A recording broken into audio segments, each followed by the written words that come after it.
This is Twit. Well, it just continues on, and I really appreciate all of the cards, letters, and everything else. And people are keeping up. QRZ has a host of forums and EHAM, as well as heilsound.com. That's where we're putting all of the video clips. Are really grateful to Brian. I know it takes a lot of work to do that, but he's pulling out just the video clips of the various ones, and got a couple more we'll be putting up soon.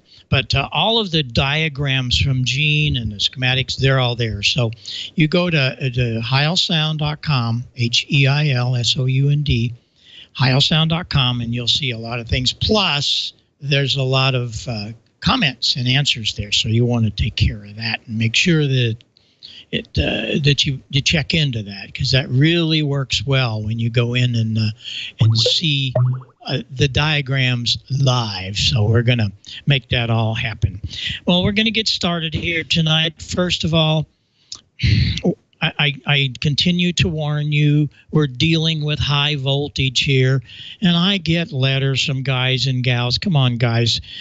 We all know we're dealing with high voltage, and we want to teach you to respect that voltage, no matter if it's 12 volts or 150 volts. And so that's going along well. Everybody is paying a lot of attention to that. One of the things that I'm getting an awful lot of requests for are the parts list, and this is the parts list from the preamp. And again, that's up on the website. And if you go to AES, that's Antique Electronic Supply.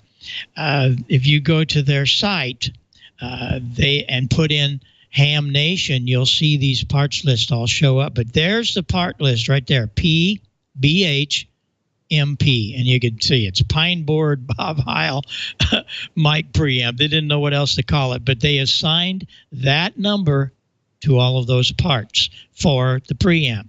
The transmitter, same way. You go to their website, and there's all of the parts for the transmitter, and you can also see the parts, the part list for that, the number for that. It's PBH. Pine Board AM transmitter. You put that number in and order it, and you're going to get all of those parts from them. Now, here's the key. You'll notice that Gene has really put this together nicely. W4IQN. I don't know what we'd do without him.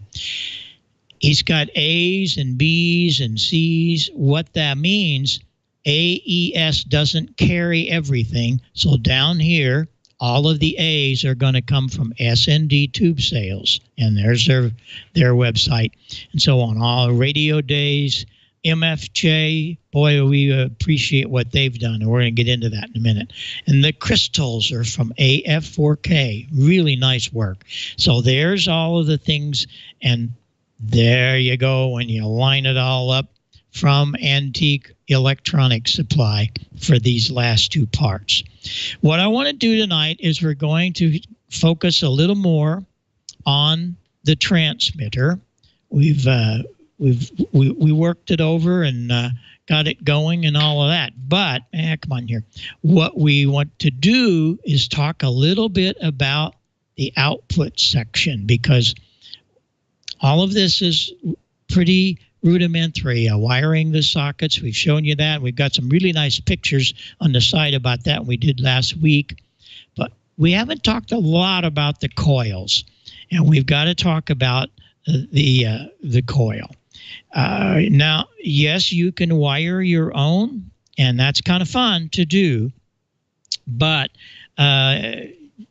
if you're not sure of yourself and you want to just go do it and have it made for you, MFJ has done it.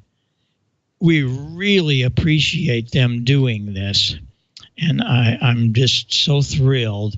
And what they've done is taken a coil from one of their amplifiers, and they've cut it down so that it will be exactly the turns we need. I think it's 41 or 2 turns, all ready to go.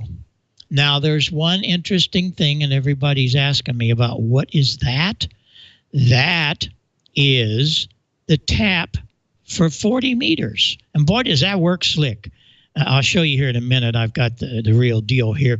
But what you do is you short out effectively all of those coils. We're only dealing with that much to the antenna. 75 meters, we get the whole thing. It comes out of the final amplifier 6AG7, and we go all the way through the whole works to the coax connector. But for 40 meters, we need to shorten that. So all we do is we take the antenna lead and put it here. So we don't use much of the coil except for 75. And it really works great. And we'll get into that in a minute. I got another little detail to show you about that. Now, to really bring this home, I made this real crude. I know. It's you guys in the chat room are always kidding me about my drawings. But guess what? It works. If you remember what we did on the transmitter, the schematics of it, what is shown is the output section with the coil tap. And we're going to talk about just this final.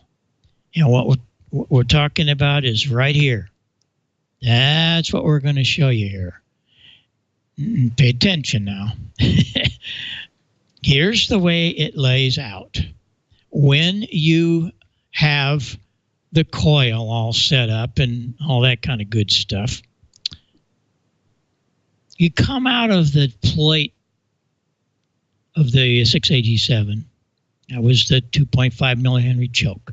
And there's the 500 puff that could be 0.0047 or 500. That is the capacitor that carries that RF into the coil. And this is the plate tuning.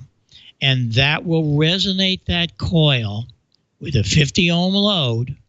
We got a 50 ohm impedance out here. When you put a 50 ohm load on this, this will tune perfectly to 75 meters, wherever your crystal is. And it works really good. Now, here's that 40 meter thing. When we have that clip, that little alligator clip, we short out those coils so that we only use that much of the coil. And it works really good. And if you really want to get into this, and we'll do this later, you can add another capacitor. It's going to be bigger. It's a 720 puff. This is your load. This is the plate tuning. Why do you have this? What's it all about? Well, this is an L network, what we're dealing with here. And this network, we're dealing with high impedance that coming out of that tube. And we have to be able to tune 50 ohms. That's what all of this is doing. It gets the impedance lower right at 50 ohms and tunes it to the frequency of your crystal. And if you want to really do this right, go in and add this 720 puff, and now you have a plate and a load. And this will help you make sure this is 50 ohms. If you've got an antenna that's not quite 50 ohms, this load capacitor will help you tune that a little better. And that's really important, but it works fine without it if you have a 50 ohm antenna. I've been working every morning that I'm here. I'm out working 250 miles with this little puppy of 5 watts, and I'm only using an L network, and it works really good. This is a pi network when you have both plate and load capacitors. So we're really on top of all of this. As far as making it work each day, I'm so thrilled. Now this is a picture of Gene's coil that he made, and it's really nice. What he's done here is beautiful. Nice work. And he did it with this, it's called cable comb that he got at Lowe's. And he's taken that and laid it across a PVC. I'll show you in a minute how he did it, the full instructions. And all of this will be up on the website. And you just simply wind your wire through all of that, and you got it. It's so simple. Here's how Gene did that. And Gene, I compliment you on this. This is great, buddy. It's just terrific. And it's going to let a lot of guys wind their own coils, and they're going to work well.